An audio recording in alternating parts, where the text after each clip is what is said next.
Welcome back, everyone. This is Akanar here with more Talos Principle 2, where last time we completed the third and final area here in the north, the Lost Marshes. We were introduced to the swapper mechanic, which is what I'm calling it, even though the game hasn't officially told us what it is, like it has with every other piece of equipment, drillers, accumulators, inverters, all that stuff. But swapper seems like a pretty accurate name to me.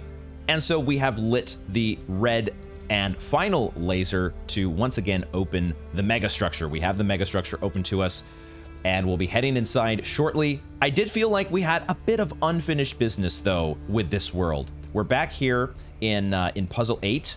Transmission is the name, I had to remind myself there. Even though we were able to get the progress wheel unlocked, it did feel like we kind of cheesed things. We kind of fluked into a win. We had a puzzle earlier in the flooded valley where we didn't use an inverter.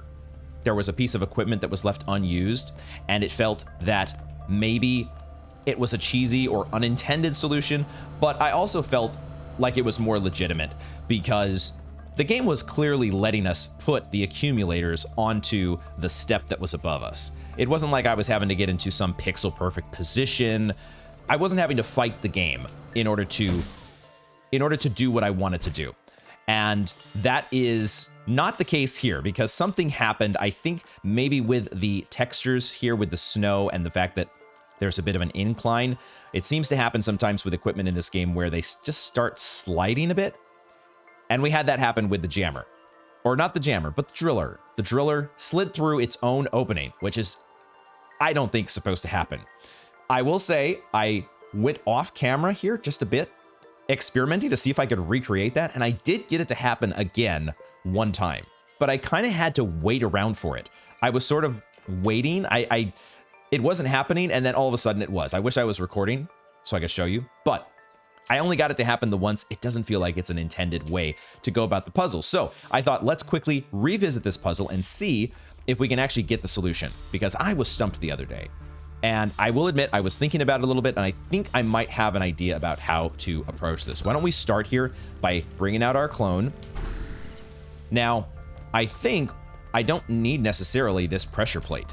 I think what I can actually do is I can go back up here and take the jammer and jam the force field. I think that might have been what I was missing the other day. I need to find where my clone is, bring myself back in control down here, because I think all I need to do is just jam this force field open, which is what allows me to set up. It allows me to set up. At this point, I don't think I need this fan anymore because I have both myself and the jammer up on the top level. So I don't think the fan is needed any longer. And I think that's where I was getting hung up, is I was getting stuck in how was I going to get access to this driller and also get back up to the top. But I don't think we actually want to do that because we want to just drill a hole from here. And because we kept the jammer up on the top level the whole time, we can just go back and take control of this thing and now grab the jammer. And I think we can probably take this through as we can hold on to it, and we're there, I think. So we managed to, okay, now there is one. Right, so there's one last step, but I think that's pretty easy because we just need to get one person to stand on here to now take advantage of the pressure plate and open up the force field. So there we go. We got the solution, the actual intended solution. Let's hit that progress wheel. We can feel a little more complete about things compared to the other day when I was sitting there scratching my head, wondering what the heck just happened. I didn't even almost see what happened live. I just all of a sudden the jammer was going through its own opening. So hello once again, quantum deer that just appear out of nowhere. I kind of hope that that's not a recurring theme, because honestly you all were scaring the hell out of me. Let's move on. Let's move back to now. We're gonna head back to the VTOL and get ready to head into the Megastructure. The Megastructure. We have several big questions that we're going to be maybe getting some answers to, but let's make it back to the main area here. Head to the Megastructure, or head to the VTOL at least first. There's something I've been thinking about. I know the New Alexandria disaster was traumatic.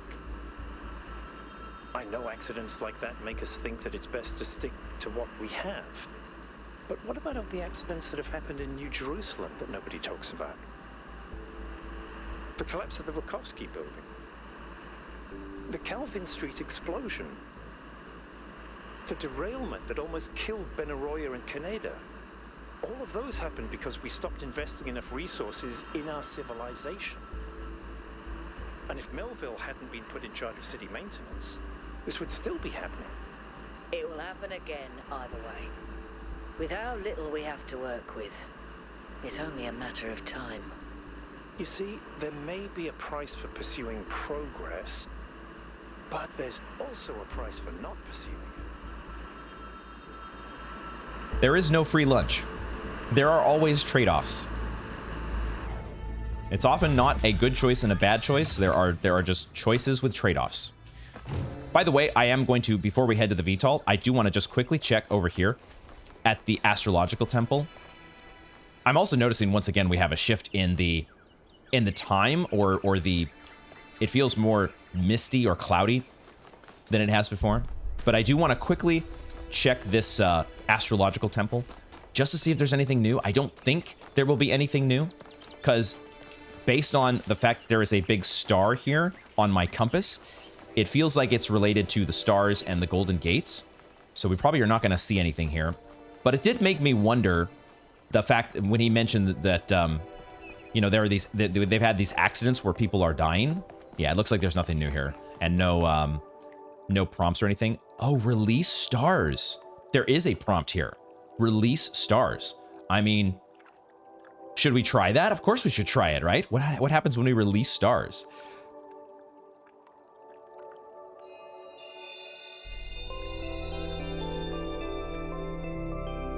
I didn't realize that this was something we could do.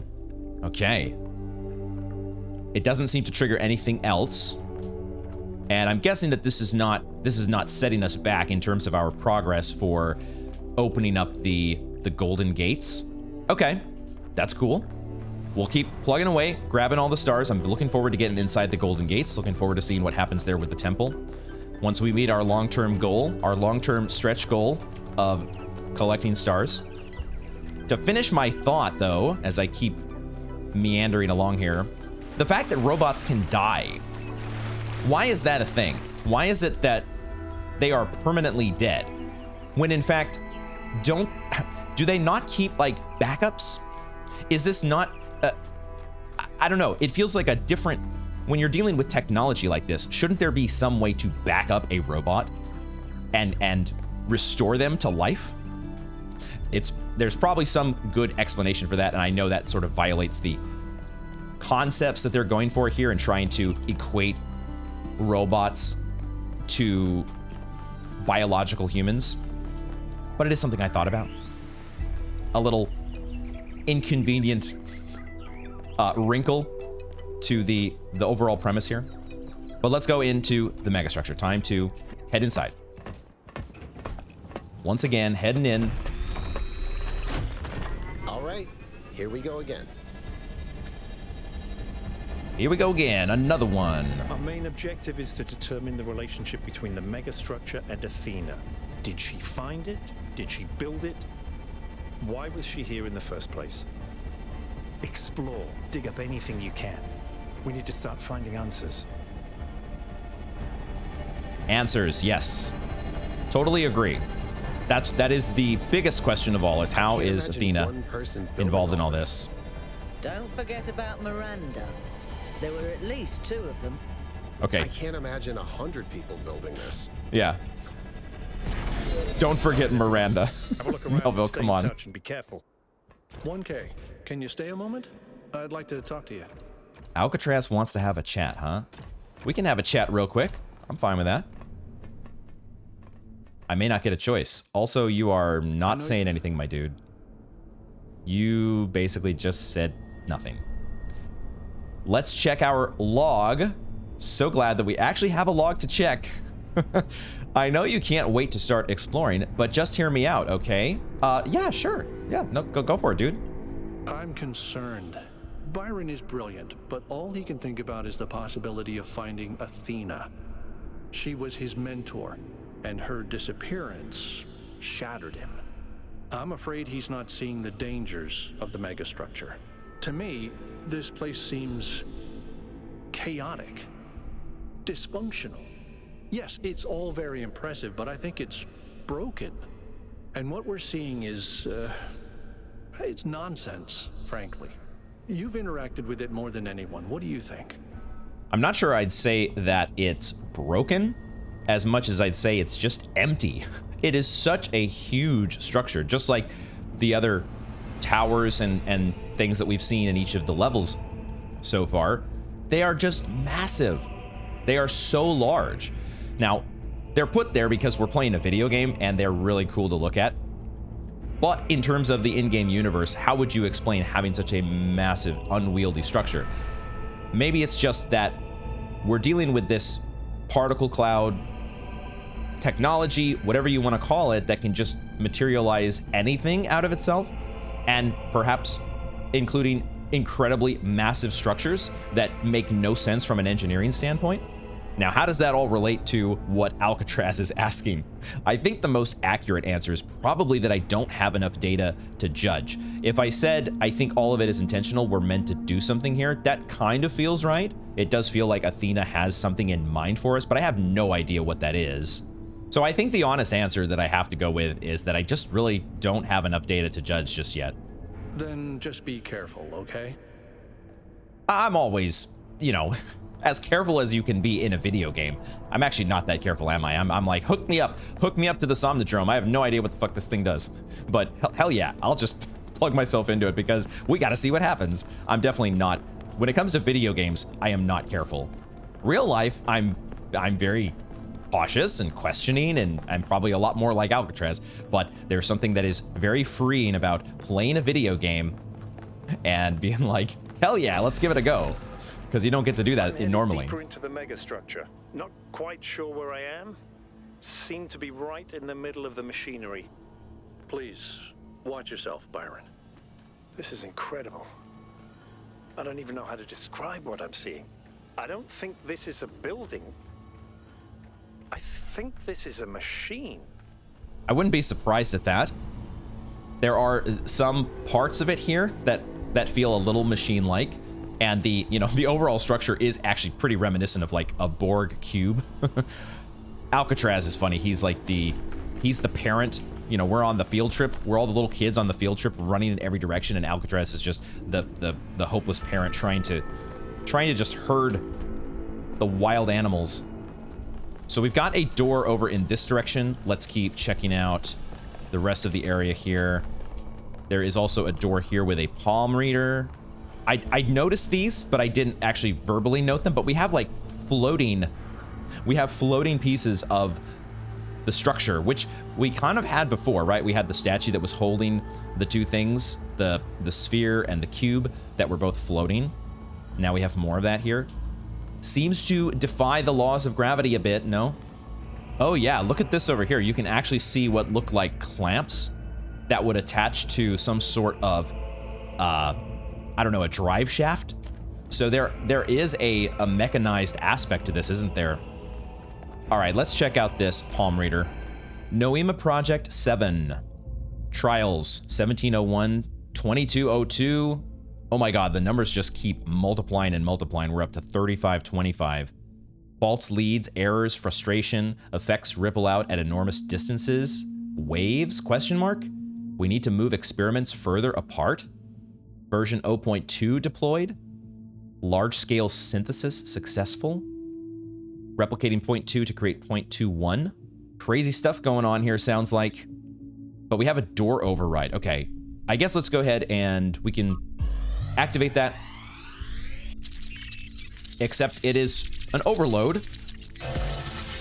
Always beware clicking on what you think is a harmless set of schematics or a door override. Why don't you just tell people that they're wrong? If you tell them the truth, they'll listen. It's not that simple. Aha! Straton wrote that the most Cornelius. common error we commit is to think that ideas determine reality, when in fact the opposite is true. Ideas follow from Cornelius, material though. conditions. Belief systems are formed to explain and justify the way we live. We did not have kings because we believed in the mandate of heaven. We believed in the mandate of heaven because we lived in monarchies. But we have free will. Oh, free will isn't the same as freedom, Miranda. We're not free from the constraints of reality or history. I was shaped by the simulation. New Jerusalem is shaped by its limitations. So, what? We're just trapped? History can only go one way? Maybe, maybe not. The question is, how do we free ourselves? How do we build a world where our ideas do shape reality? That's why we came here. Cornelius is our mysterious third person, which I had suspected based on the other palm readers that we had found. Athena's here. She built this. That other voice, was that Cornelius? It definitely sounded like him. Come to think of it, Weren't you guys he reading the went on a subtitles? research expedition around the time Athena vanished. He was gone for years. People thought he'd died. And all this time, he knew where she was? We should talk to him. We will, when we get back. But right now, we have to focus on finding Athena. We are so close. Yeah, I was thinking to myself, maybe this is going to be a door that we exit from. Okay, so there's only one door to go forward. So, okay, a couple things. One of them is we had been seeing in the various palm reader terminals the failed to load profile in the comments, right? Miranda, Athena, and then failed to load profile, which before we had seen multiple failed to load profiles, but that was before we learned of Athena, before she was revealed in the first journey into the Megastructure. So then her name started showing up in the terminal readings, but we still had a failed to load profile. And so it felt like there was some other person, some other mysterious person that they were going to be revealing. Cornelius does make a lot of sense. Cornelius, they've talked about the fact that Athena and Cornelius had a kind of a special relationship. And so I had wondered, maybe is Cornelius perhaps like a father in some way to Miranda? Or at least it felt like someone like him would be more involved in the situation, and it does seem to be that way. Miranda can be so naive sometimes. Why don't you just tell people they're wrong? If you tell them the truth, they'll listen. Once again, they are considering some absolutely massive ideas, as they have been throughout the whole game. This time, the idea of whether you have free will or not. That is just a massive question that I'm not sure that I'm decided on. And Athena is talking about how do we free ourselves? How do we build a world where our ideas shape reality? That's why we came here. That is just such a big thing to think about. Difficult for me to wrap my head around that kind of thing. I am just 1K over here. I just solve puzzles. Give me the puzzles. I'll stick to those. Another massive area, though, in this megastructure. I guess another thing that is interesting, or a question that I have about things, is Cornelius is somebody that we saw back in New Jerusalem. We talked to him in the museum. So how is he involved in all this? And why did he not say anything earlier?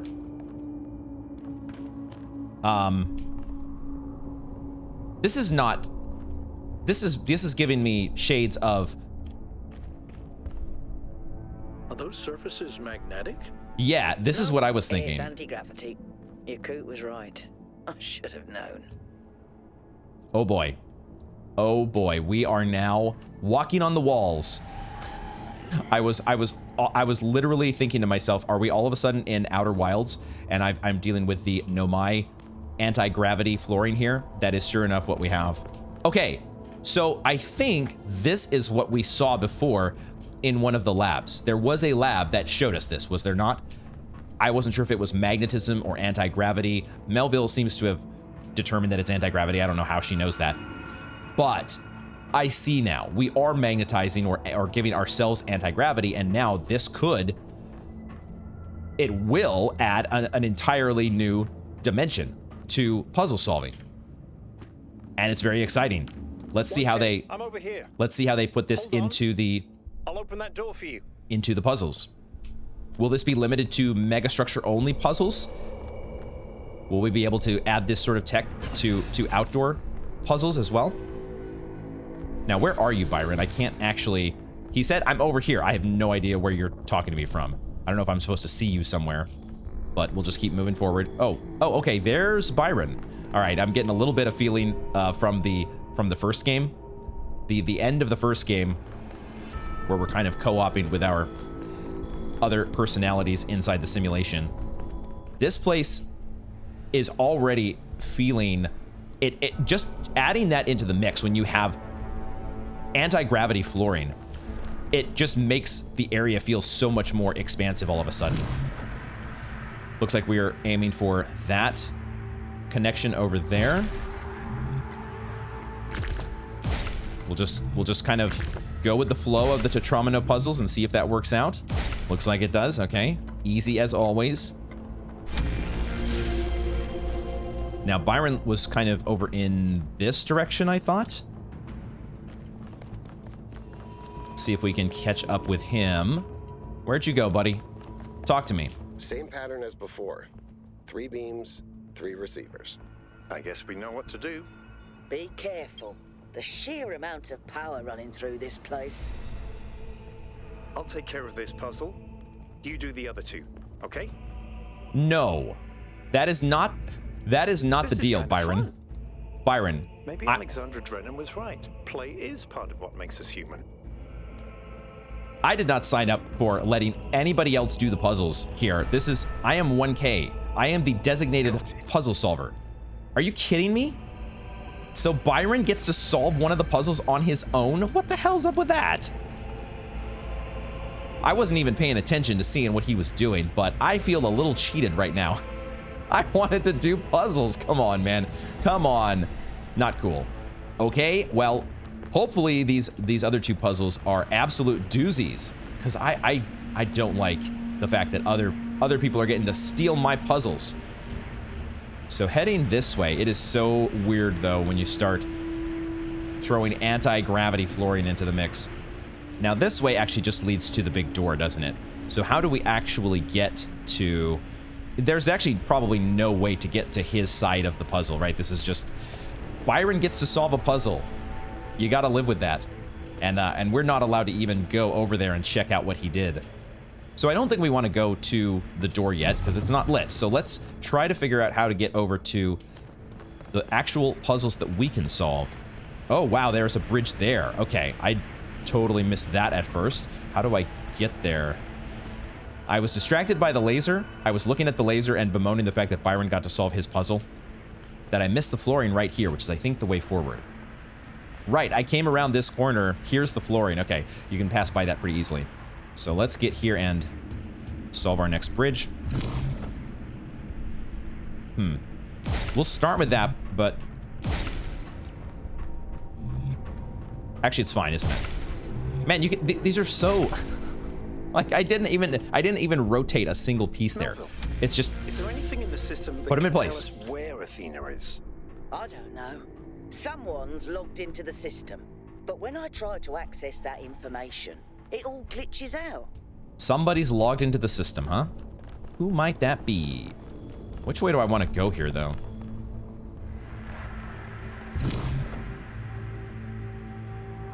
Oh. Oh. Okay.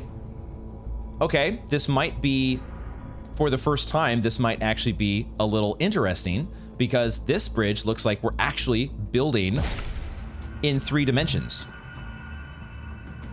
I think I want to do a different piece. Okay, maybe this is a change. Maybe this is a paradigm shift here for our Tetramino. Our Tetramino bridges, because this one goes vertically. I don't think I want to go vertically yet. I think we want to do this one first. Then we go with this guy. And now we go with, okay, all right, all right.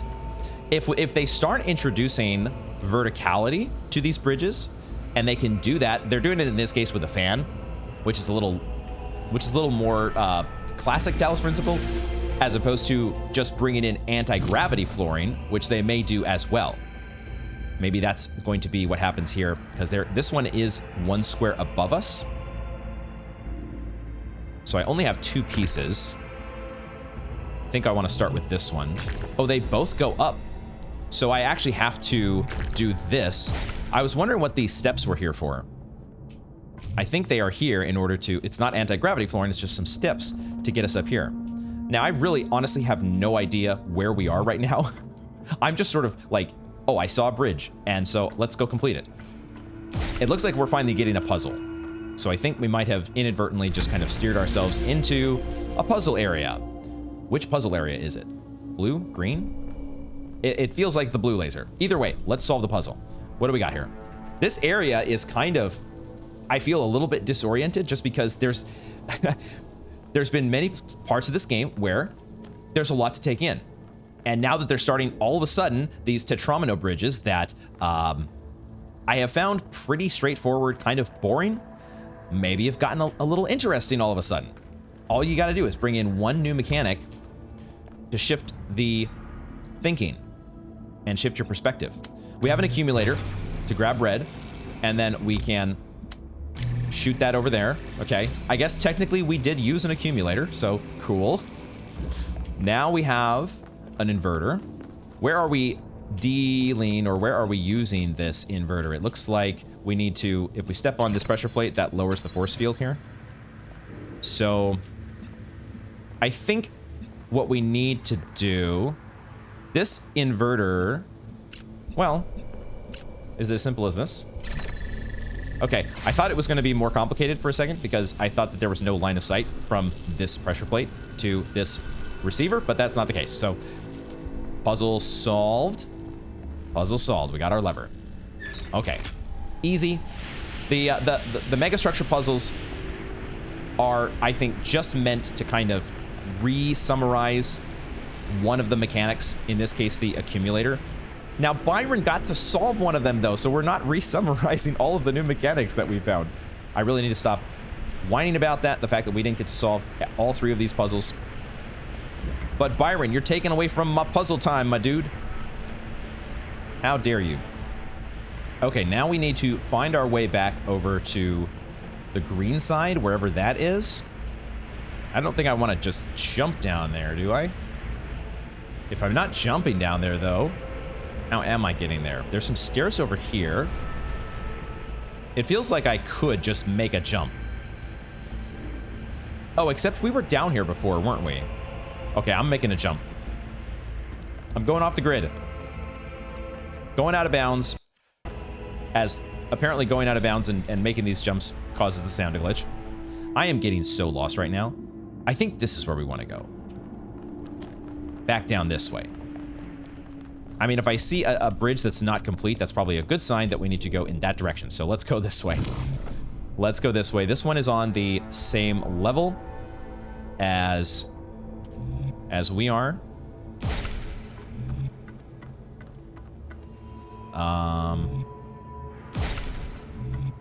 Had to think about that one just a little bit, but still not anything difficult. I guess we'll complete this bridge. But there's also one over here. There's a couple different directions to go.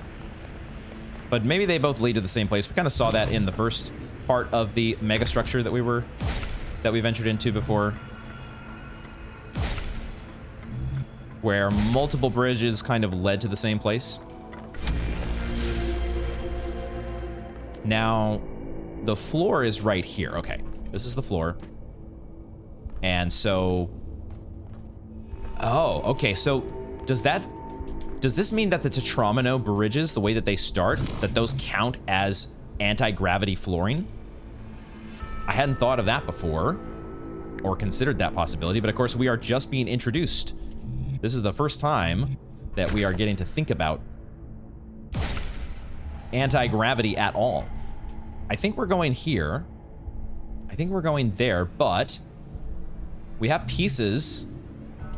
Ah, okay, these were not... There were pieces that were angling downward when I connected them here, but now that they're connected to this spot, they're not doing that. Okay, I want to go in this direction, I think. And then that should be fine. Ah, see, okay. So there is another dimension that they are adding here. Wait, is this okay? This is not quite okay. I want to take this, and I want to take the 4-piece, the 4-bar, and we want to switch it with this. That's what we want. Now that actually does not get us there. Okay, so I need... I mean, I only get these 4 pieces, so I must have done something Not to wrong. alarm anyone, but I think the ground is shaking. According to the system, whole parts of the interior are moving around. Like it's rearranging itself. I think that's what happened last time. When I took the elevator, the Oh. platform where I got out just moved away. Okay, that is a little unsettling. I do remember Yakut mentioning something about that.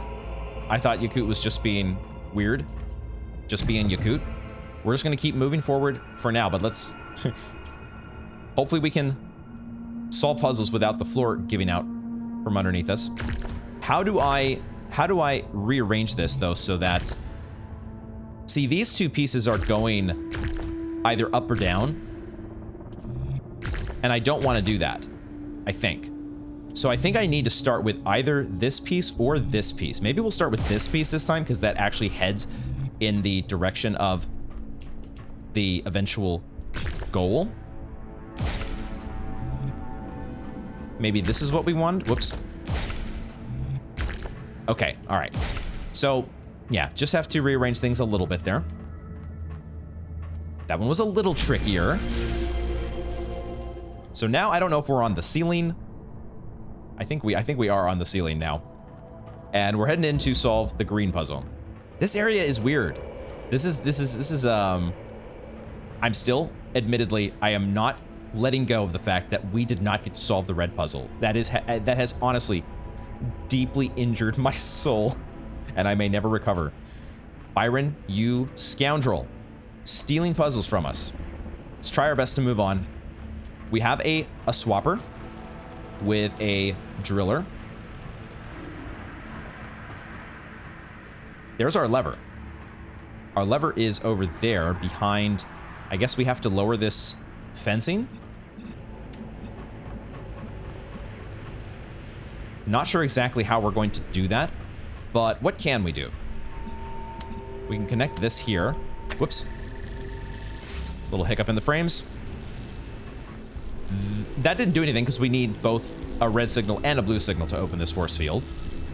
Unless we have a jammer, but we don't have a jammer, we have a driller. So what is over here?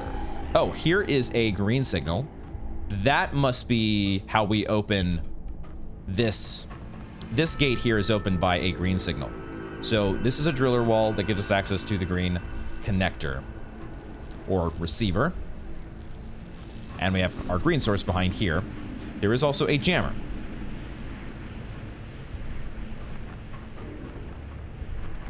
How, though, are we getting access to all that? Let's go ahead and swap this out for the driller.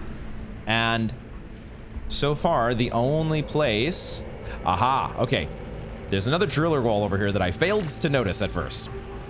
That puzzle was going to be really hard if I didn't have another piece of equipment to help me out here. So what I can do now is I can swap the driller back with the connector. I can connect red like this, and then I can take the red signal from there. I could do it from there as well and invert that, and now we have a driller. Sorry, a jammer. Man, I get jammer and driller mixed up all the time. They are very similar looking, and they kind of have similar roles. So I think that is understandable. Now we have access to a jammer, which means we can jam this force field. We don't need any more of this stuff. We just need a connector to relay the green signal. So we can open this up. I think we got it. Very, very straightforward. And there's our lever.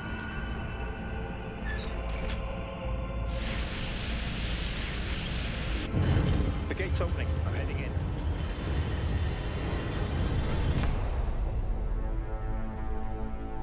Byron is heading in. You're not going to wait for us, my dude? You're not going to wait for us to get over there? All right, let's see if we can catch up with Byron. So I think there should be one other bridge around here that we did not solve yet. Let me see if I can find that. I think it was this one over here. Let's solve this bad boy real quick.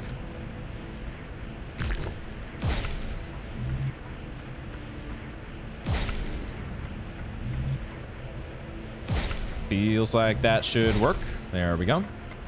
So what is over here? Is this just an alternate path into green? Or does this actually get us back to the opening? Looks like it might get us back to the opening. Because now... Have we been here before? There are completed bridges, so we may have been here before.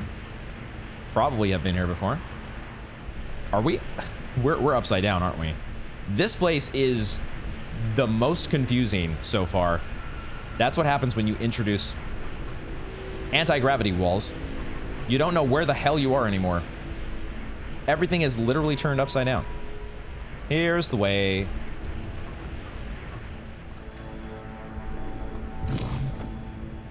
Four pieces to this one.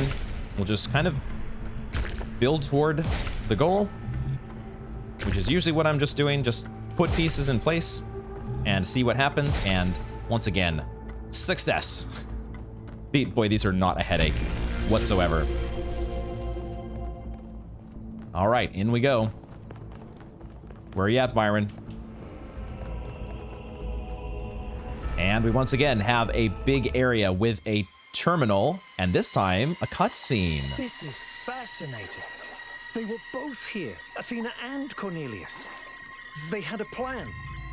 I found a file, but... I can't... Oh, shit. Byron's trapped in the overload. He's failing to disconnect. The whole system's going haywire. 1K, get out of there! Everyone back to the VTOL! Act 3, Prometheus bound? Oh, shit. Oh, shit. What happened to Byron? Oh, no. All right. I guess we got to go. I wanted to look around. Yeah. We have no idea where he is or what's happening to him. But right now, if we stay here, we could all die. The system's going completely bananas. Energy spikes everywhere. We'll come back for Byron, I promise. Whoa. Okay. Well, all of a sudden, this has taken a very menacing turn. Byron has been kidnapped by this place. It basically ate him alive. Holy shit. Listen to this music. Yo, okay, this is fun. It's not fun for Byron, but it's kind of exciting. Oh, whoa. Do we have to rebuild the puzzles? No, we can't. They're fried. Shit, where are we going? Where actually are we going here?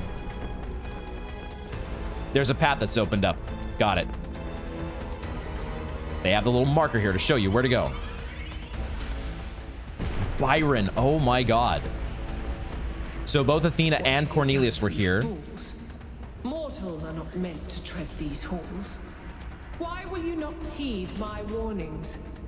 I am not trying to harm you, creatures of clay. All I wish is to protect you and the rest of your kind. What more must I do to make you understand? If you cannot be reasoned with, I must bar your path. So is this Pandora's doing? How do each of these three entities play into this? Are they controlling the megastructure in some way, or are they just products? Did whoever create the megastructure also create them? And they're just acting as safeguards? In this case, Pandora is acting as like some sort of gatekeeper just to keep us from the flame. I'm moving, Melville. I'm also trying to think things through here. You know me. There's also a terminal here. There's a terminal. We got to stop and read. We got to get all the terminal readings, collect them all. This is crazy. This adds a whole new level of peril and adventure two-hour journey. These energy emissions are messing with the VTOL systems. Okay, I think I've got it working. Get here quickly, 1K. All right, guys, I'm coming. Go, go, go, go, go, go, go.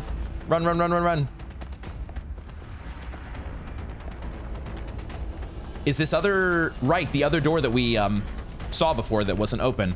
It is now open. Let's go. Get to the VTOL. Come on, get in. Okay, hold your horses, Alcatraz. Hold your horses, buddy. I'm fine. Get us out I of made here, it. Yakut. Is Byron gonna make it, though? He'll be fine. No big deal. He's Byron. That's what he gets for solving a puzzle, though. Serves him right. Leave the puzzle solving to the pros. If I had solved all the puzzles and been the first one in there, then I would have been the one getting eaten. So I probably should be grateful to Byron. Okay, we're out. Now what? Looks like the southern sites are active. The readings are strangely jumbled, though. Should I set us down? Yes, but just to drop off Melville. What? We're going back to New Jerusalem. This situation has gotten out of control. We need to regroup. Rushing in blindly isn't going to save Byron. But we also need someone to stay here and keep an eye on things. Melville, that's you. All right. I'll see if I can make any sense of these systems while you're gone. Just keep a safe distance, okay? Will do. Good. Well, 1K, I guess it's time for you and me to take a nap. Oh, we're going back to New Jerusalem. Sleep mode activated. Do not lose hope, my child. In these difficult moments, find solace in your friends and in the home that you share.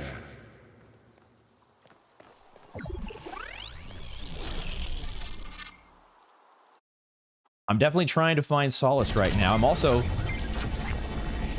Here we are. Got an update from Melville. The power spikes are continuing, but no news from Byron. We are going back to New Thank Jerusalem. You get the VTOL ready for the next trip. I'll talk to the mayor. 1K, please Interesting. head over to the Museum of the Simulation and talk to Cornelius. Let's see what he has to say for himself. I see. Huh. Unexpected. They've broken a bit from the formula here. I thought we were going to be heading straight to the next set of puzzles, but we are coming back to New Jerusalem. Okay, there is so much to digest there. Byron has been kidnapped. It feels like a kidnapping. Maybe that's not exactly what is going on. That was fun. That was intense. The world is full of suffering. Every living organism suffers. Animals kill other animals to eat. And it always ends with death, torn apart or wasting away. This is what surrounds us. This is what's happening outside those walls, every hour of every day. It's our ethical responsibility as sentient beings to lessen suffering. That's what it means to be human. To understand that it is your duty to transform this world into something better. That's what the founder meant when she said that we can turn the world into a work of art. Despite what happened to him, Byron was right. We have to keep going. This is blasphemy. Byron was punished for failing the founder's trials, and you want us to dig deeper? Just because you can't accept that suffering is natural and necessary? Please, everyone, stop using the public frequency. If you want to argue, use your interface or speak in person. I honestly really dislike this exchange between Atal and Thekla. It is just so... I don't know. It feels like the talking heads who have taken a situation and just immediately crammed it into their preconceived worldview. None of us really have any idea what is going on with the Megastructure or Athena, and yet both of these people have it figured out. Despite what happened to Byron, despite what happened to him, Byron was right. We have to keep going. Thekla, no, Byron was punished for failing the Founder's trials. None of you know what the heck is going on. Let's just focus on getting Byron back, can we? Because holy shit, one of our team members is MIA. That should be our focus, is getting him back. So SMH my head at both of you. This situation is pretty crazy, though. I was not expecting for us to be heading back to New Jerusalem, maybe for the rest of the game. I thought maybe that was something we did at the beginning, and then we're going to be out on the island the whole rest of the time. But no, we are back here, and I suppose when one of your team members is basically kidnapped, that is grounds to kind of come back and regroup. It looks like, was Pandora the one responsible here? Why will you not heed my warnings? All I wish to do is protect you. If you cannot be reasoned with, I must bar your path. Does that mean that she's the one that locked Byron away and disabled him? Lots of questions still to answer, and we are not ending the episode after leaving the Megastructure, which is what I was expecting to do.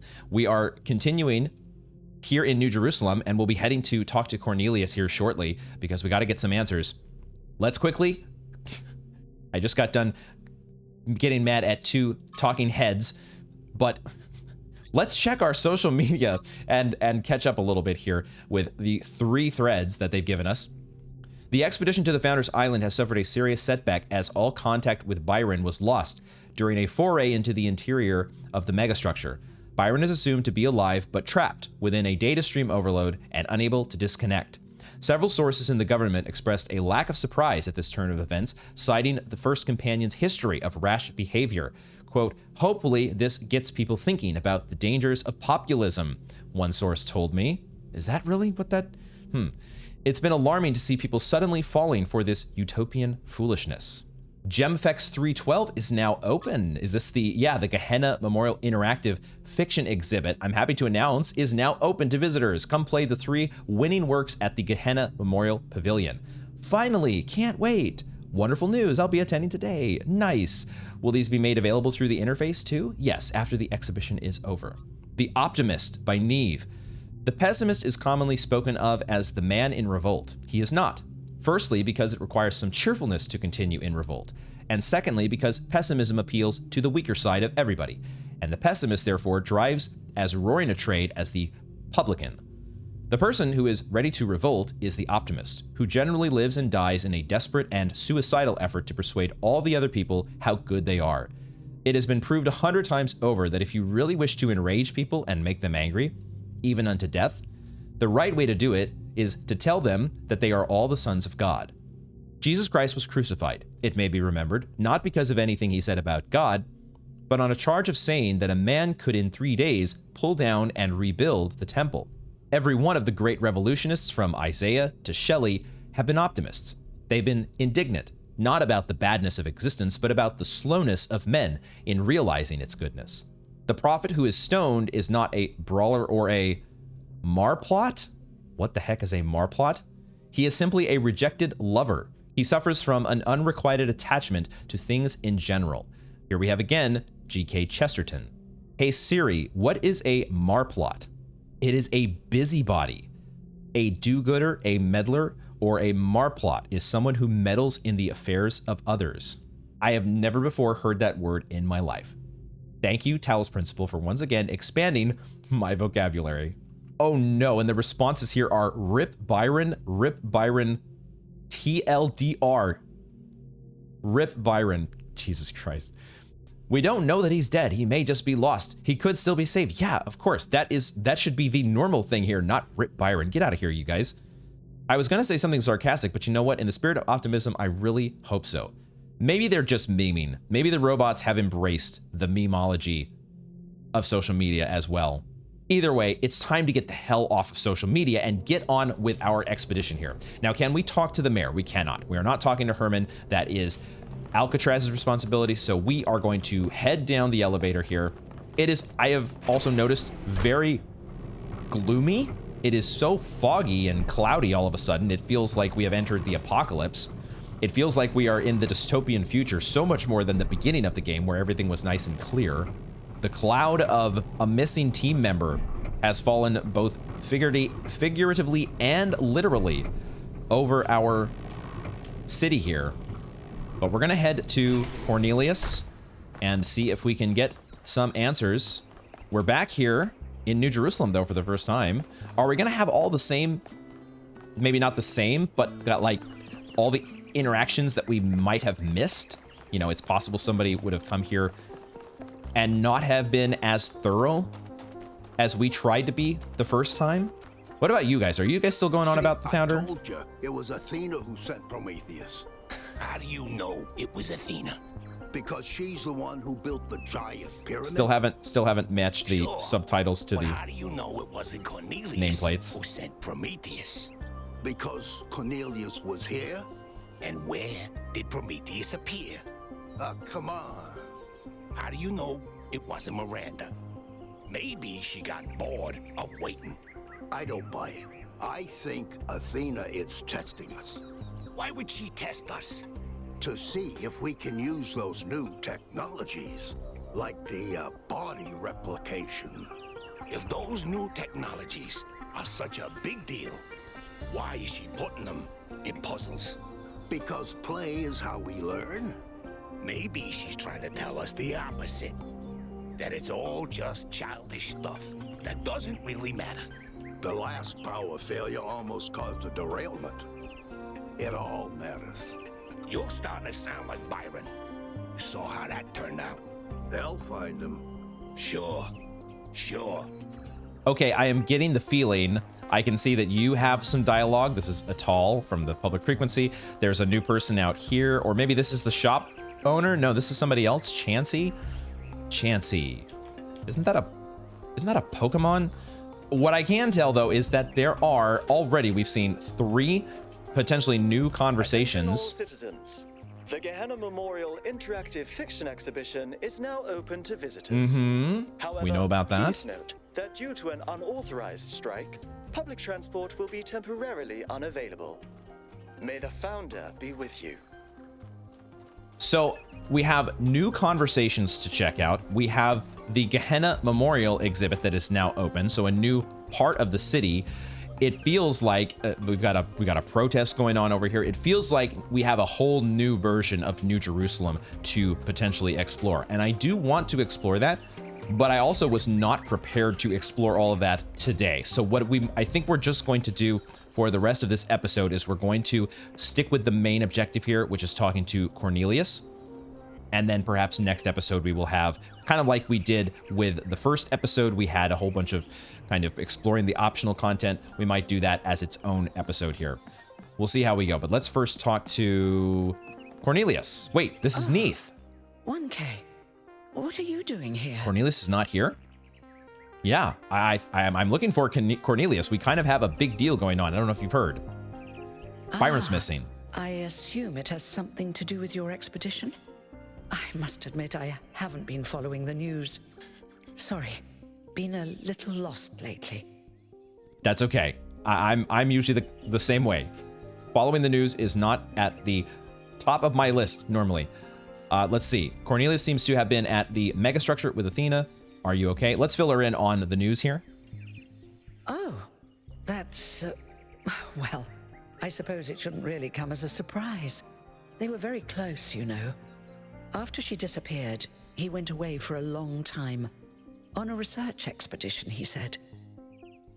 To be honest, everyone assumed he was working out his grief over being left behind. I think there might have been more going on. Many of the first companions were deeply shocked by her decision, particularly Byron. I was just thinking a little bit sidetracked there. The other response about "Are you okay?" I think that might have to do with Neith. There's no longer anybody being birthed, right? And I remember Neith saying something when we awoke that I don't know what I'm going to do with myself now that you're the last one to be born, but I'll figure it out. So maybe she's also going through her own bout of depression or searching for purpose. Okay, continuing the line of questioning. Where is he now? We're looking for Cornelius. That's the thing. I wanted to talk to him about something, but he wasn't responding to my messages. So I came here to talk to him, and he seems to have vanished. Just like the founder, huh? Let's just go with the first answer. Any idea where he might have gone? No. The truth is that for the longest time, he barely left the museum. He was always at his terminal, working day and night. I asked him what he was doing once, and he said he was saving the past. Did you check his house? I did, on my way here. And I messaged most of his other friends. he doesn't seem to be anywhere in the city at all. That's not really that surprising. The fact that he was here in the museum, now that we know what we know, that he's involved with both Athena and Miranda, it's actually more surprising that he was here and not already gone with Athena. The fact that Athena had left so long ago.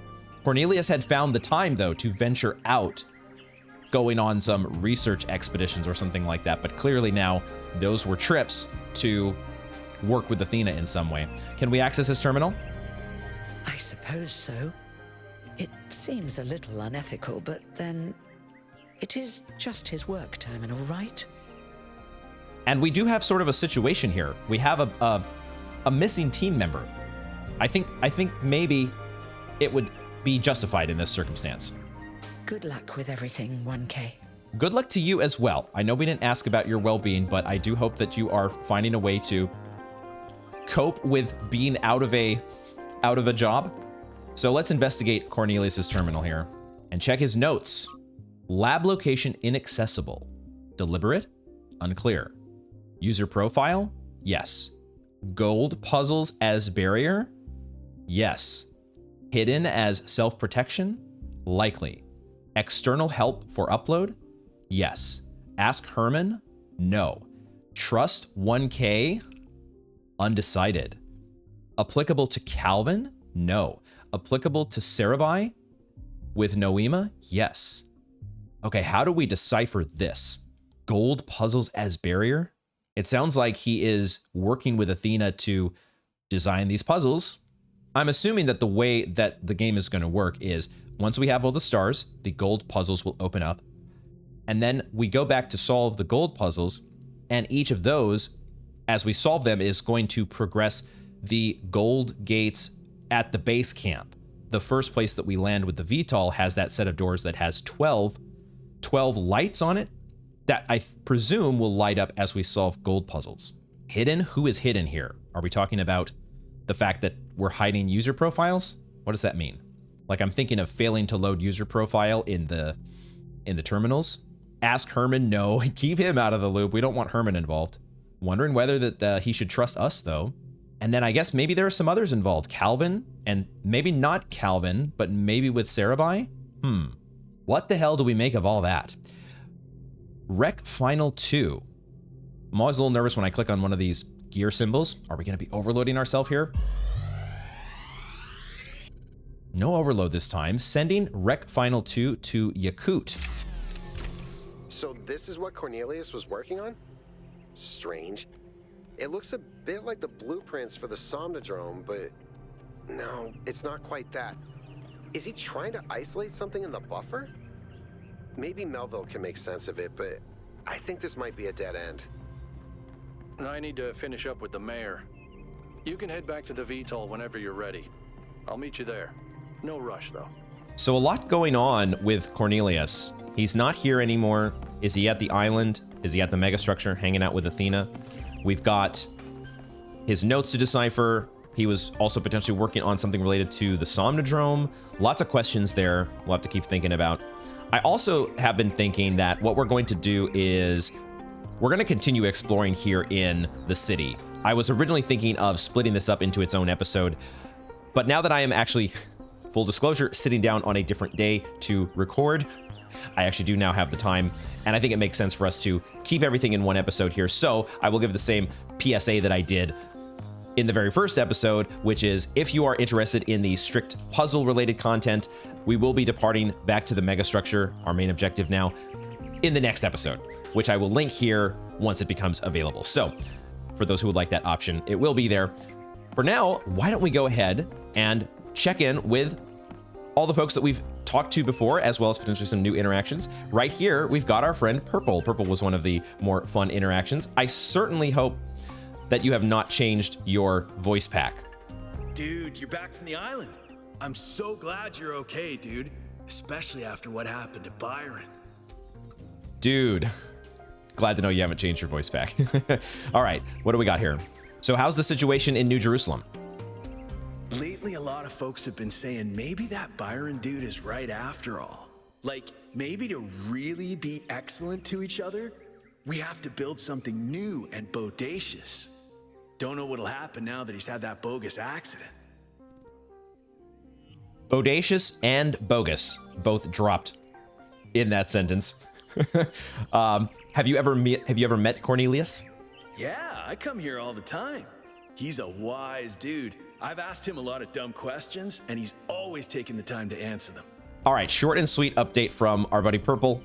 Let's quickly check around the museum here and see if there's any new dialogue. We had Rand that was hanging out here before, who ended up being the super secret robot Illuminati connection, but he's not hanging out here at the moment. Yeah, so these puzzles are all complete here, and I don't see any new dialogue options with any of the museum goers. So let's start checking outside here.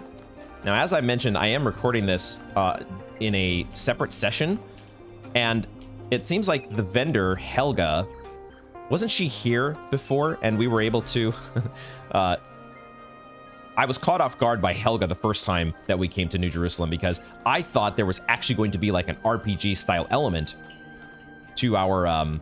Helga's Digital Wellbeing and Spiritual Tuning Emporium. I thought that we actually needed to make a careful purchase decision, because our credits, anytime you introduce an RPG-like element where you have to, worry about what you're buying in a shop, I immediately go into overthinking mode. And then it turned out that that was more of a, possibly more of a scam than anything else. Why don't we check in with Atal and see what you've got for us? 1K, welcome back to the city. As you can tell, your discoveries have had quite the impact. Have they now? I heard your speech over the public frequency. I had my own thoughts about it. I don't know if 1K is going to have similar thoughts or not. I decided to take a stand. Uh-huh. It started with our cats. Damien and I have had a lot of them over Oh, this was the cat guy. I watched every last one of them grow old and die. Right. It got me thinking about our responsibilities towards other life forms. What's life to most living creatures? Fear, hunger, pain, and in the end, death. Involuntary cessation of existence. That's horrifying, 1K, horrifying.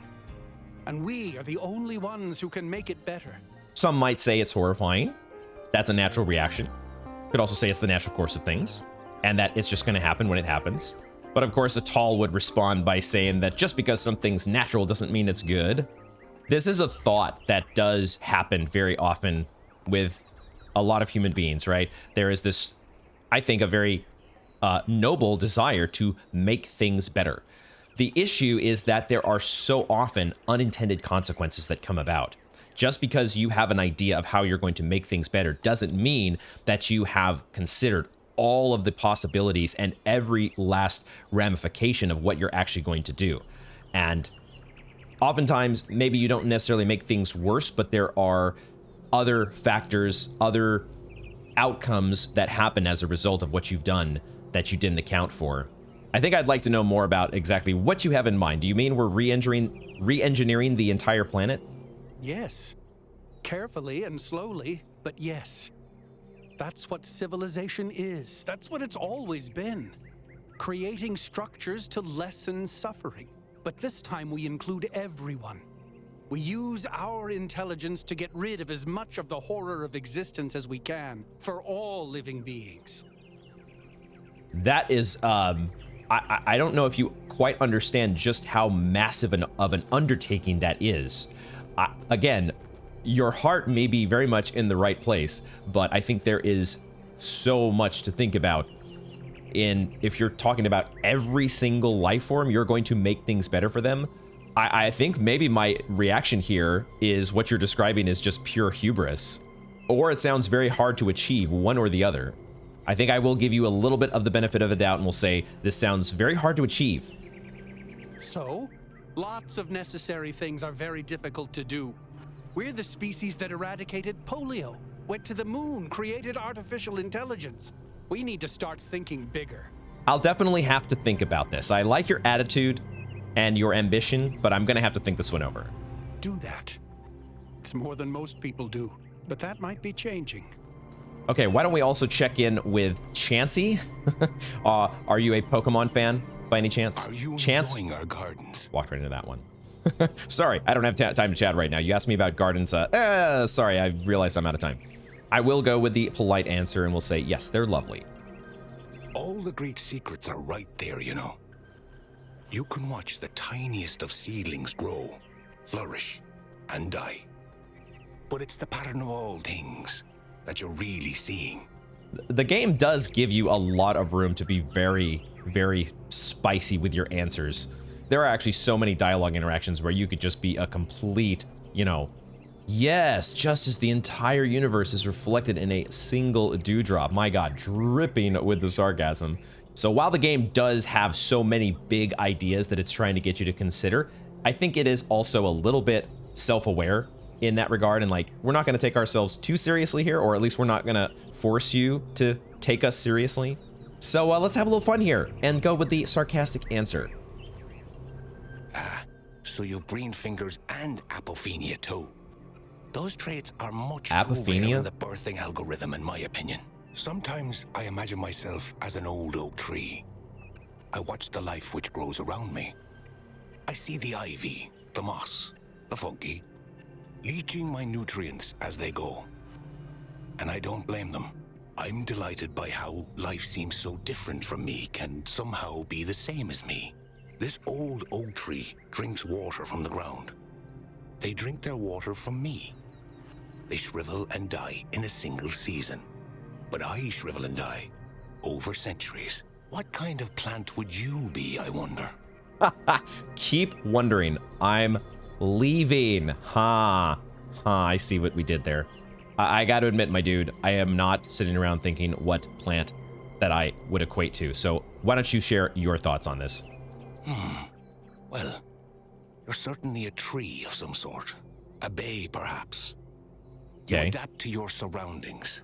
You might grow your trunk to be 10 meters high, providing shade for the shrubs at your roots. But you might just as well be those very shrubs, throwing up dozens of supple branches, each no longer than your arm. You know, I have no problem with that answer whatsoever. So, yes, that feels appropriate somehow.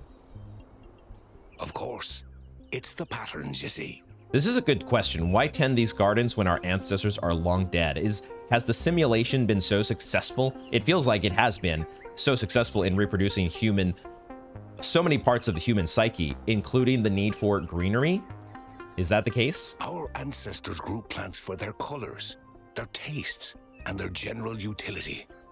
It is said they could identify a fruit based on the flavor of the air alone. Our senses may not be so honed, but we're no less evolved from the same natural world. Thank you for stopping by, 1K. I'm sure we'll meet again. Okay, you know what? Why don't we check out the Gehenna Memorial that is open? I'm also seeing there is something up on top of the structure there. What is this? What am I looking at? A cat. There is a cat hanging out up there with a little cat paws hanging over the edge. That's adorable. So there's cats hanging around, and we have here Neve. Okay, and we have the Good Citizen. Explore New Jerusalem in its entirety. We are 1K, the puzzle solver and Good Citizen. So let's talk to Neve. Maybe she can give us an introduction Welcome here. to the Gehenna Memorial Interactive Fiction Exhibition. Oh, it's you, 1K. Tis. Please tell me, you were there when everything went sideways. Do you think Byron will be I had a front row alright? seat. Not so sure about that. Not so sure. His mind was stuck in a data stream overload, so the jury is out. That sounds dangerous. Make sure you find him and pull him out. He is a menace, but we need him. He is a menace, but he's anyway, our menace. You've come to take a well-deserved break from your expedition. So let's talk about something else. I agree. Let's talk about something else. Why don't you give us the introduction here to Gehenna? Give us a refresher on Gehenna was what a that was all place in about. the simulation. Even though I have Prison played that, where Elohim exiled the minds that didn't fit could his use a little plans. refresher. In time, the prison became a community with a culture of its own. And what happened to the people of Gehenna? In the very last moments of the simulation, Elohim realized what he'd done and sent his messenger Uriel to free the prisoners. They were uploaded to the gold disc, and their legacy is part of all of us. Right, and that was something that I was confused about. I had thought that the people in Gehenna were just going to translate one-to-one to a robot like 1K or Neve, but it turns out, I think that they are parts of our psyche. They are like different parts of people's personalities, something like that. Why text adventures? Text adventures were one of the few art forms available to the people of Gehenna. By continuing to work in that medium, we keep their memory alive. How do you see the role of the artist in society? I don't think the role of the artist should be reduced to any single social function. The artist isn't an educator or a moralist. Art isn't about teaching us lessons or imparting values. Nor do I think it's simply self-expression. The best art reaches out beyond the self, into something ineffable. The creative impulse can't really be quantified or predicted. That's why artistic freedom is so profoundly essential. Without the freedom to shock, to offend, to transgress, art becomes stagnant. I think we probably know the answer to this, but where do you think Cornelius could have gone? If it's true that he knew where Athena was, then he's gone back to the island. There's no way he'd ever leave her. He must have some kind of plan. But I don't know more than that. He's been very private these last few centuries. Okay, so we've got several terminals here. Let's check out the signs as well. Ghosts of Atlantis by Corazon, a lyrical, atmospheric quasi-sequel to Atlantis, a classic work created by Lilith. The original game told the story of the inundation of the mythical island, no doubt reflecting the impending fate of the citizens of Gehenna. We've also got Jefferson Goldboom and The Spectre of Modernity by Rat, another story in the much celebrated Jefferson Goldboom shared universe originated in Gehenna. It maintains the characteristic writing style of the series but focuses on a new set of themes. So we've got several different adventures to work through here. Argument Simulator by Guta 972, a short punchy work of games as commentary. Do you agree with the conclusion it suggests? We'll start over here with the Ghost of Atlantis. Let's check this out. Written and designed by Corazon 815, dedicated to the people of Gehenna. Let's start this up. Gently, your ship touches down on the land that once was the Isle of Atlantis, which in the days before the water receded lay deep under the Sea of Atlas. You have come to find the last legacy of your ancestors. The red sun burns bright in the sky, scorching the dying earth. Let's begin our pilgrimage. So we can choose where we want to journey. Don't know anything about any of these places. Why don't we journey to the Temple of the Owl? We've seen the owl motif several, well, mainly we've been seeing it on the island with the megastructure, the different Tetramino bridge rings, the progress wheels inside of the puzzles, and so on. So let's check this out. The sun grows bigger and brighter. Time is running short. Your next stop is the Temple of the Owl, the greatest scientific institution of old Atlantis.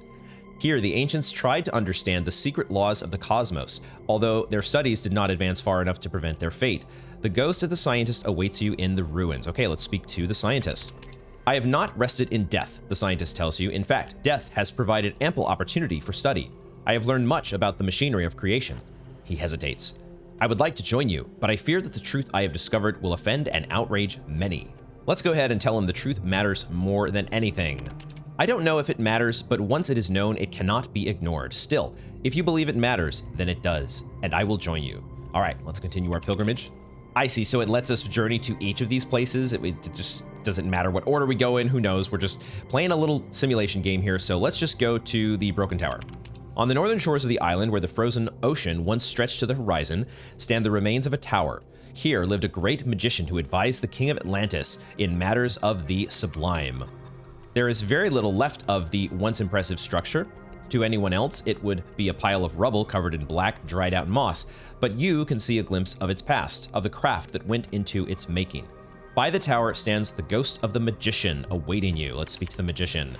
A great marvel was revealed to me in this tower, the magician says, a glimpse of the sublime, and although I am dead, and my soul has spent an eon under the sea, that vision is not lost to me. Even now I could summon it and reveal it fully. He pauses.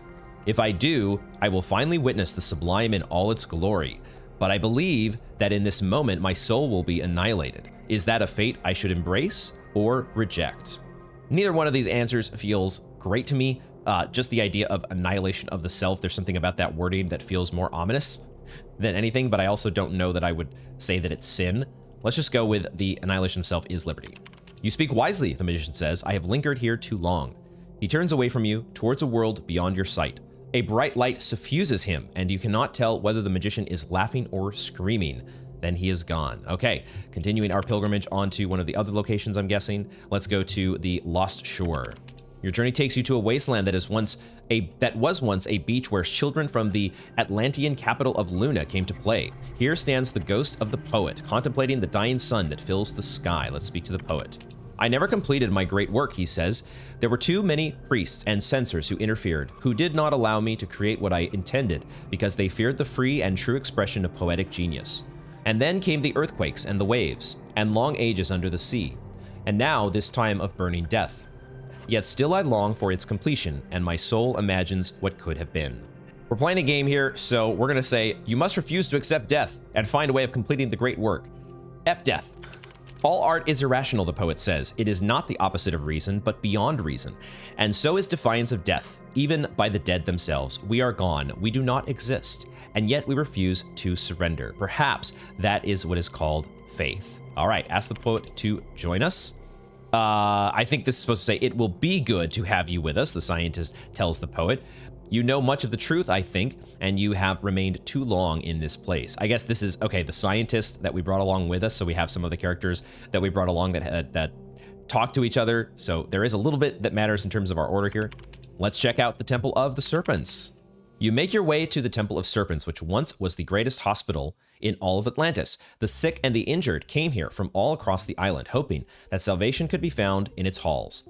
All that is left of the temple is a labyrinth of low walls and the ghost of the physician waiting for you. It is faint, barely visible. So this time we can either speak to the physician or explore the labyrinth. I mean, I kind of want to do both. Let's explore the labyrinth. Maybe it'll let us do both. So in what was once the great hall, you discover an inscription. It reads, do good for all in the present, for the past cannot be changed. The future cannot be known, and everything that lives is holy. There you go. Okay, now we also get to speak to the physician. I worked here day and night for many years, and I saved countless lives, the physician says. And yet of all the lives that I saved, only one survived the death of the island. A young messenger who escaped on one of the ships thanks to another sacrifice. And I have wondered many times since, was my work in vain? The burden of this question is eroding my soul. Oh, that's kind of cool. We can actually tell him about the inscription that we found in the labyrinth. And I think that is kind of fitting to what he told us here. Do good for all in the present, for the future cannot be known. Let's just go with that. The physician's eyes widen and he becomes more visible. You are right, he says. That is the creed of the Temple of Serpents, to do good in the present, which is all one can ever do. Exactly. I had forgotten that. Thank you for reminding me. Let's go. Ask the physician to join you. I will join you, the physician says. There is still good I can do, even as a ghost. Awesome. We are 1K, not just the puzzle solver, but also the ghost rescuer. Let's journey to the last place here, the ancient farmlands. This soil used to be rich, life-giving. Generations of humans relied on it to survive. Then the waves came, and after the waves, the dying sun. Now that all life is gone, something has been revealed underneath the soil, a city of unimaginable antiquity. The ghost of the farmer waits in its ruins. This city is older than the capital, the ghost tells you. It is older than Atlantis itself. When our most distant ancestors huddled in terror before thunder and lightning, this city was already old. And yet, this city is not foreign to us. We too are its citizens. He looks directly at you and there is a light in his eyes that is not of this world. Are you willing to swear fealty to this city across the boundaries of time and space? I just got here and I know nothing about you or this city, so I'm definitely not ready to swear fealty on that basis. Then the city will not be there for you when you need it, and you will fail. But you are young, so very young. You will find the city elsewhere in time and have another opportunity. The ghost fades into nothingness. Maybe we should have just played along there so we could have collected all of the ghosts and done things that way. But either way, I guess we're not at the last location. We now head to the palace. So the palace once stood in the very heart of Luna, the capital of Atlantis. Here, the greatest artists and craftsmen of that long-forgotten era built marvels and luxuries that would astound even a traveler from the distant future. But these things, like everything else, are gone now. Only a single remnant of the Atlantean world remains, though it is perhaps the most precious, a great mosaic telling the history of Atlantis. Before it waits the ghost of the king. We get to speak to the king. I tried to be a good man, the king says, to be kind, to balance justice with mercy, to honor the gods, to support the peasant and the scholar alike. And yet I failed. Why? I feel a little bit like we're being asked something by the Sphinx. I really don't know what to answer here. I'm just gonna go with you did not fail. We are here. The king is comforted by your words. You speak kindly, he says. I know that I am not without blame, but in the end, I chose to save others before myself. So perhaps you are right, and I did not fail entirely. Ask the king to join you. The king lays his ghostly crown aside. I will join you, but only as a man. Okay, let's examine the mosaic. The mosaic is a work of superb beauty, a great work of history and humanity. In it, you see reflected all the hardship, tragedy, hope, triumph, and heartbreak of your ancestors. This is what you came to find. Retrieve the mosaic. You cannot retrieve the mosaic alone. The forces of time are too powerful, and the strength of a single person is not enough. Okay, have we brought enough ghosts to help us with this mosaic retrieval task? Let's find out. Even with the help of the ghosts, you cannot entirely pry the mosaic loose from the morass of history, but you succeed at removing a large part depicting the golden age of the island. It will have to do. Return to your ship. Something tells me that if you play this again, and if you manage to get all the ghosts to come with you, you might get a different outcome? Question mark? But we return to our ship. A strange, bittersweet feeling fills your heart as you return to your ship. You did not fail, yet so much was lost. Could you have done better? Should you have? As the sun engulfs the earth, you wonder what will be remembered of your own time. The end. I think that is probably the case, that you could probably redo that little game and come up with a better outcome. And maybe that will be something that we do later. Let's check out the Jefferson Goldboom. Jefferson Goldboom. These are... if you were trapped in a prison inside of a simulation, these would probably be pretty fun because you would have nothing else to do. So hats off to the personalities that were stuck in Gehenna that put these together. Jefferson Goldboom and the Spectre of Modernity. True story. Let's check it out here. You, Jefferson Goldboom, deftly step out of your charging pod and walk into the main lobby of the Goldboom Institute. It is a humble abode filled with a small 4-seater sofa, a table, a coffee bar, and an arboretum. Sounds like a cool place. Ginny HD, your fiancée and a leading member of the Caserati Weierstrass Jazz Ensemble, greets you from the sofa while Frankie Soy Sauce waves from the coffee bar and the Velociraptor John Malcolm drives out of the arboretum on his motorcycle wearing his green armored t-shirt. What in the hell? The name alone, I think, dictates that we speak first to Frankie Soy Sauce. I don't know if this is supposed to be a spin on something. I'm terrible at getting memes, but just the name. Frankie Soy Sauce. Jefferson, my old friend, it has been too long, Frankie Soy Sauce quips as you walk over to the coffee bar. Yes, Frankie, you answer. It is high time that we have another adventure together since you missed the last one.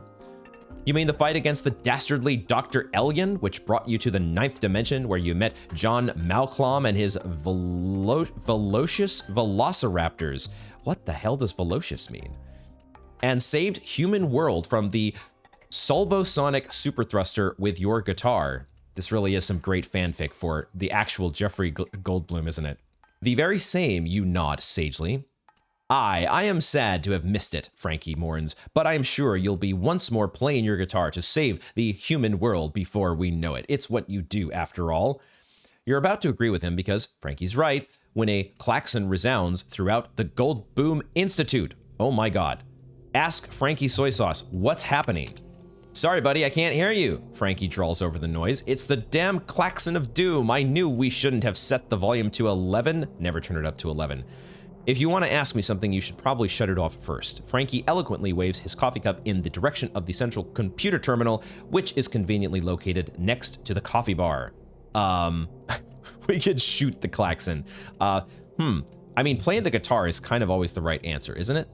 You unsling your guitar from your back and check the strings to make sure they're in the proper order. Then you take a... Wait, they're in the proper order? When would they get out of the proper order? Then you take a heroic stance with your chest puffed out, your legs splayed wide, and your guitar held heroically aloft. You play a chord, a perfect chord, followed by another equally perfect chord, and another, and another. As always, all the chords that you play are perfect. This is your greatest burden. This is hilarious. Mollified, the klaxon shuts itself off. Yes, always the perfect chord is the answer. Let's talk to the team here. You turn from the now silenced central computer console and look at your team, who are all gazing back at you with varying levels of wonderment in their eyes. Ask why the klaxon was blaring. John Malcolm dismounts his motorcycle with an air of certainty and queries the central computer console with sure taps of his reptilian claws upon the keyboard. It seems, John Malcolm says, that the sensors have detected a threat of galactic magnitude. Oh no, cries Ginny HD, while Frankie Soy Sauce drops his cup of joe in fear. What's the difference between asking what the threat is and checking John's findings? Let's just ask what the threat is. A shudder goes through John Malcolm's magnificent plumage. Something far more dangerous than anything we've encountered so far, Jefferson, he proclaims. Oh, John Malcolm, what is it? Exclaims Ginny HD. What could it possibly be? We have already defeated the dastardly Dr. Elyon. What could be more dangerous than him? This time, my friends, John Malcolm says after a pause of precisely 2.5 seconds, we will be up against the Spectre of Modernity. What is the Spectre of Modernity, you ask while tuning your guitar for the coming battle? I'm glad that you asked, answers John Malcolm. As you all well know, for I have told this tale many times, my people have feared for many millennia that this day would come. John Malcolm smooths the feathers along his long neck with his claws. Tell him to continue. The Spectre, as you also know, will bring an end to the old and ring in a new era of unparalleled technological advancement until there is no space left in the world for such cherished human and dinosaurian qualities like love, creativity, the ability to taste umami, loyalty, and friendship. The circle of renewal will end, and we will only move forward at an ever-accelerating pace until we reach the limits of existence itself. When will the Spectre arrive? The Spectre of Modernity travels at the speed of time itself, says John Malcolm gravely. It has already arrived, Jefferson. We just haven't encountered it yet. Frankie Soy Sauce turns from the coffee maker, a fresh cup of battery acid clutched carefully in his human fingers. We must do something, Jefferson. I do not care for umami, but if the Spectre takes away my ability to taste coffee, I do not know whatever I will do. Let's reassure him. All tastes are precious to us, Frankie, you say. Sweet, salty, sour, bitter, and yes, also umami. We shan't surrender any of them, for they are what renders us human. All right, time to take action. Let's go. Friends, humans, dinosaurians, countrymen. Possessed by a sudden urge to act, you jump up on the coffee maker, much to Frankie Soy Sauce's dismay. We cannot let this threat to our very way of life go unanswered. No, we must stand against this specter and not yield until we are victorious. Will you stand with me? Yes, my darling, anything for human world, cries Ginny HD. Friend, you know that I will stand by you until the bitter end, adds John Malcolm solemnly. For coffee, shouts Frankie Soy Sauce, and for love. But, asks Ginny HD after the shouting and swearing of the fealty is done, how will we prevail? The Spectre of Modernity is too powerful for you to fight it on your own. Of course, she is right, as she usually is. I'm sure all of them are valuable in their own way, but I think this is a task that Goldboom must do alone. You set out on your own, for you are too noble to risk your friends in this battle. But after you have walked for a day, you realize that if you are to conquer the Spectre of Modernity and save the human values of love, friendship, loyalty, creativity, and the ability to experience all 5 basic tastes, then you cannot do it alone. So you return to your headquarters and reconsider your 3 brave companions. Okay. Wait, I thought we were considering all 3 of our companions. Where is Malcolm? Apparently Malcolm is chopped liver all of a sudden. We also have the choice to go to the jungle, go to the ocean, go to the islands, go and confront the Spectre of Modernity. All right, let's go ahead and take Jenny with us. Oh, Jefferson, Ginny HD exclaims, I will be the best companion you could wish for. But tell me, Jefferson, the Spectre of Modernity travels along the continued sequence of existence and events that occur in an apparently irreversible succession from the past through the present into the future and is by definition already everywhere. Where can we possibly go to find a way to defeat it? I mean, why beat around the bush with any of these other locations? Why don't we just go and confront it directly? Cut to the chase here. When you approach the lair of the Spectre of Modernity, you decide to leave your companion behind, knowing that you cannot risk another life in this final confrontation. Sometimes heroes have to stand alone. Why did we not do that in the first place? Why did you make us go back to get somebody? Hello? Let's enter the mechanical lair. Inside the mechanical lair, the Spectre of Modernity waits for you, sitting translucently on a titanium throne. The Spectre of Modernity, you murmur through gritted teeth, we meet at last. You are mistaken, Professor Dr. Goldboom. Professor Doctor. The Spectre of Modernity says, we have met many times before. I am your father and your mother. Request clarification. Yes, please, clarify. Who do you think inspired you to add the power of electricity to your guitar? Who upgraded Ginny from SD to HD? Who indeed deciphered the mathematical secrets of the chords, that arcane knowledge upon which some of your greatest adventures depend? I was your ally all along, Jefferson. All along. The foul wizard of crime has conspired to turn you against me. The wizard of crime? It was he who enchanted your klaxon. Sorry, I'm not buying any of it. Attack! The Spectre of Modernity laughs. Foolish human, you cannot defeat me. I shall conquer you and drag human world and the ninth dimension into the future, kicking and screaming. All that is holy will be profaned, and there will be progress if it's the last thing I do. I think, you say coolly, that the last thing you should do is die. Flail about uselessly. Nothing to be done here, apparently. You cannot stand against me, foolish human, the Spectre says with another laugh. All the powers you have ever had were my gifts to you, even your precious guitar. And with that, it squishes you like an ant. The human world and ninth dimension are doomed to an eternal forward march until, finally, all that is solid melts into air, into thin air. Game over. Boy, this is quite the exhibit. I'm sure glad that we are not missing out on this. Let's check the final terminal here. The argument simulator. This ought to be a lot of fun. Choose your character. Well, we get to go as Goldboom again. We could go as Socrates. We could go as the library assistant. Is that supposed to be Milton? Oh God. I'm actually a big fan of Socrates. Why don't we go as Socrates? Lots of questions, right? Okay, choose your argument. It's true, it's false, it's not true. Wait, what? We're supposed to ask a question here. We're Socrates. Where are the question options? Also, isn't it's false the same as it's not true? I already hate this because I don't even know what we're arguing. But we're gonna say it's true because we have to do this. I assert the opposite. Okay. This is obviously incorrect. What the hell is this? No, it isn't. I can contradict you. Your contradiction is self-defeating. What is even the point of this supposed to be? I am so lost right now. Is it just trying to point out that most of these arguments are just pointless? Why don't we find out what we agree on? How about that? Game over. Thank you for playing Argument Simulator. Would you like to play again? No, I think we got enough of a flavor of that. What? I'd rather play Goldblum again, if I'm being honest. I don't know what the hell that was. Okay, well, there you have the Gehenna exhibit, folks. So glad we checked that out. So I had seen these protesters over here before. What exactly are you all protesting? Damien, I think Damien was the one who was getting signatures before by the big building, wasn't he? Public transportation must be safe. We deserve a functional city. Yeah, so you are still welcome back, 1K. Pushing your initiative here. Can't let you through. We're on strike. Dude, I just went around you. I was just on the other side. Let's ask what's going on. Yesterday there was a sudden brownout in the grid and we almost had a derailment. Oh no. We've been warning the mayor for months and all he ever gives us is waffle about the goal. This can't go on.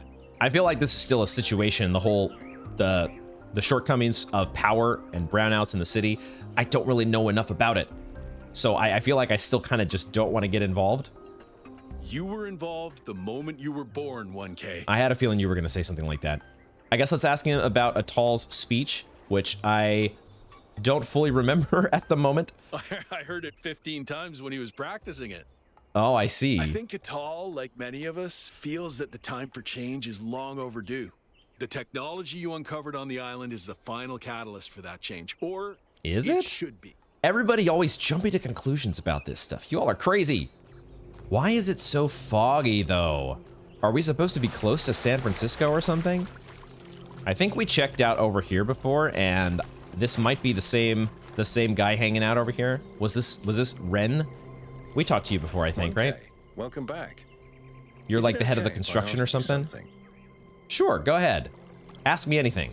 Lately, I'm 1K, the puzzle kind solver. of insecure.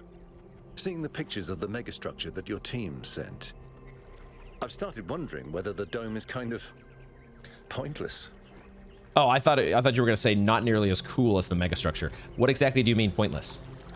The dome was meant to contain us, contain our impact. That's what the founder intended, right? But did she?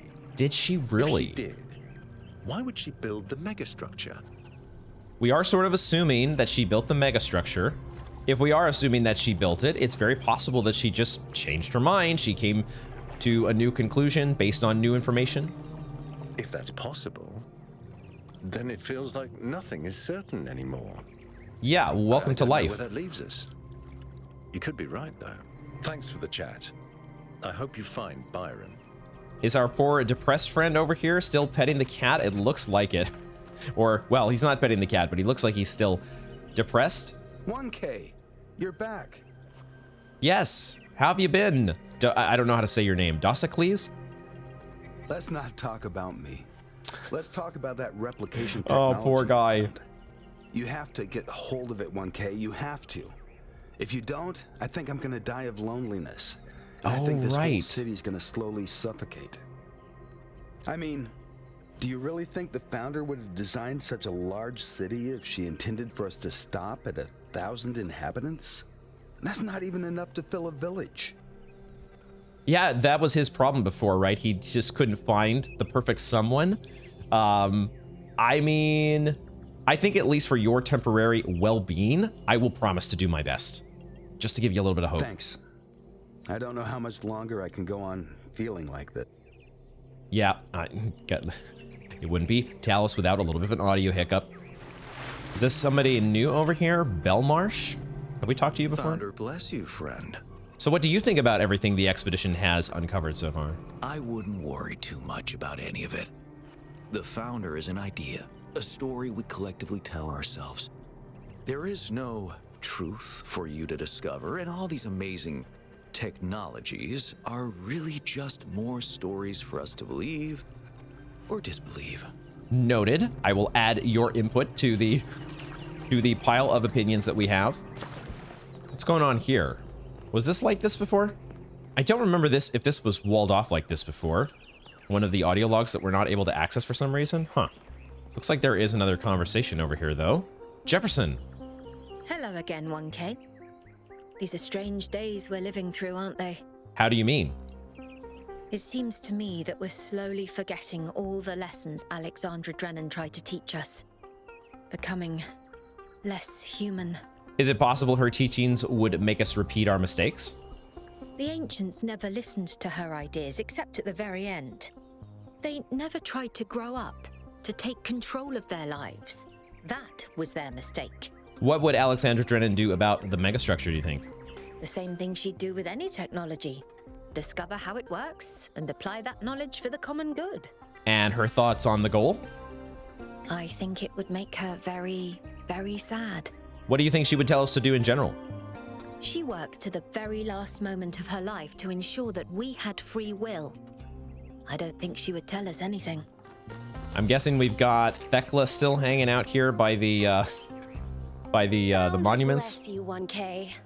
Now is the time of our great testing. Oh boy. The deceiver Byron has been slain, and we must turn away from the path of sin or suffer the same fate. Yes, I'm okay with an audio glitch in that case. The less we have to hear from Thekla, probably the better. Yeah, have you ever once stopped to consider that you might be wrong? This is probably not even a good thing to ask because, of course, why would you ever stop to think about that when you are following the founder, when you are following the path? There's no room for thoughts of doubt. You must have faith. I kind of want to just say this is idiocy. Let's just see what she says to that. Idiocy is wanting to blacken the skies and kill the oceans. Idiocy is not listening to the teachings of the founder. Yep, you're an idiot. Shameful. You are the completion of the goal. Try behaving like it. Ooh, we got an achievement. Sinner, have a heated argument with Thekla. Now, we still have the option to talk to you. What's up with that? Are we going to continue this argument? Repent, sinner, or the founder will destroy you.